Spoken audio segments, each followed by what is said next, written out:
Hello and welcome back to All About Community. Again, my name is Robert L. Harris. I am your host, and my guest is Ron Busby Jr., who is the founder of ByBlack.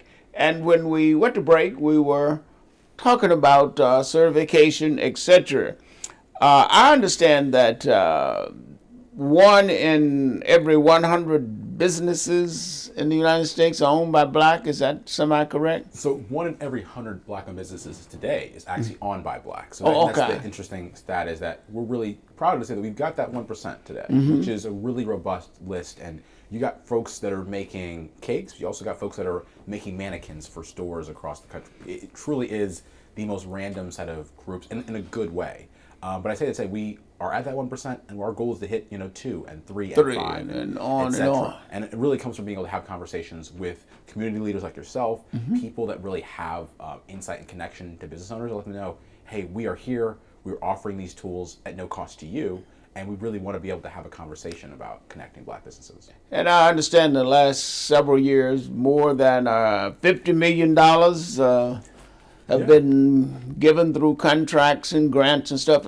Let's talk about that. How does that work? Yeah, so we've got companies. It could be, once again, as I said, it could be tech companies and tech firms like Microsoft. It could be Google. It could be Amazon. All of them reach out usually to the United States Black Chambers, and they'll say, hey, look, we have a contract for this. Maybe we're building an office. Maybe we're looking for someone who can do shipping. Maybe we're looking for someone who can do catering. It really can be a pretty wild list of things we get. And the answer they ask is, do you have a Black business that does this? And so what we are able to do is say, hey, look, we got 10 businesses in this category in these 3 states that serve the specific requests you have, and here's that list. And from there, we've been able to get a number of contracts. So it could be something like, hey, I'm interested in being able to be a part of a campaign that American Express is running during the holiday season, and they're looking for a candle business.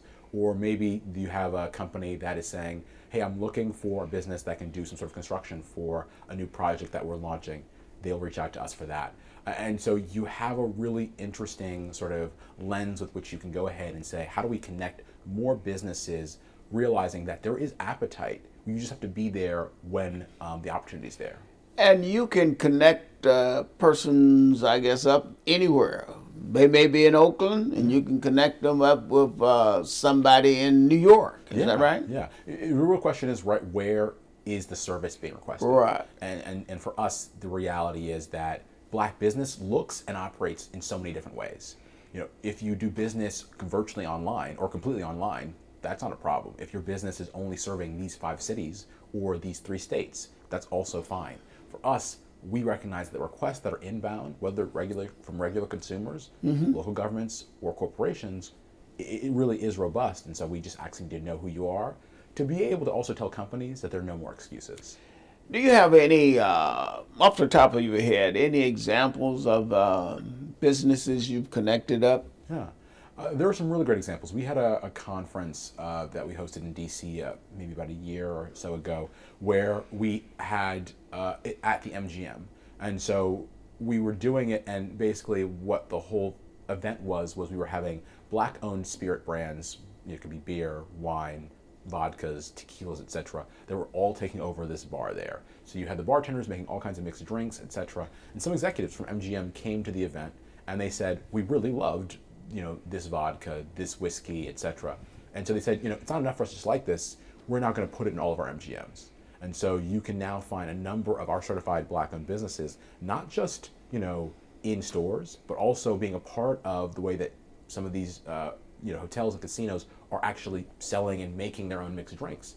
And I think for us, that's a really interesting part of the idea, that it really can be these creative connections and these moments where the relationship is there and the appetite is there. We just need to know about the Black businesses to be able to actually remove, as I said, the excuses for those. And I like the phrase creative connections. Yeah. And how do you develop some of those creative connections? I think it really operates in the spirit of what we know about the U.S. Black Chambers as well, which is being a partner to different types of stakeholders.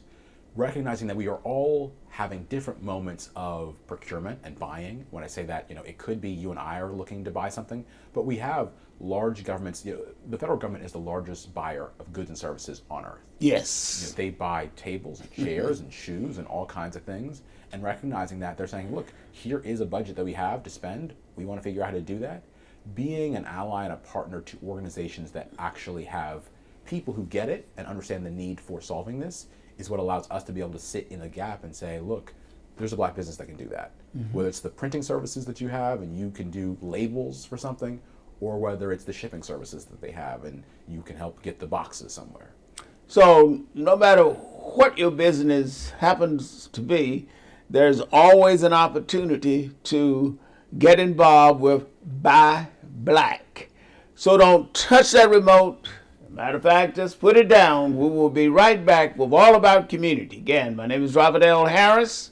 I am your host, and my guest is Ron Busby Jr., who is the founder of ByBlack, and I mean ByBlack.